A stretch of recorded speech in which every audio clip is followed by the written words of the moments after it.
माझं नाव श्रुती नेरुरकर। मी आज एक असा ब्लॉग करते की आपण एक मठात आलो आहे जो मुलुंडला MMRD मिठी नगर इथे लागतो। तर आपण बस स्टॉपनी उतरून आता सरळ चालत आलो आहे। काहीतरी 5-10 मिनटाचा रस्ता आहे आणि इथे बघू शकता कसे झाडांचं वगैरे शॉप आहे।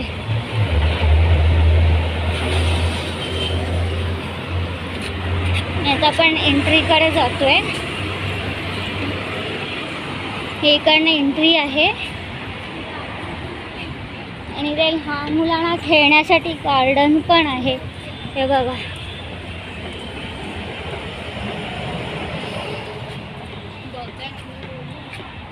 किती मस्त गार्डन आहे। आपण आज आलोय स्वामींच्या मठात आणि इथे बघू शकता गौतम बुद्धांचं पण स्टॅच्यू केलेलं आहे।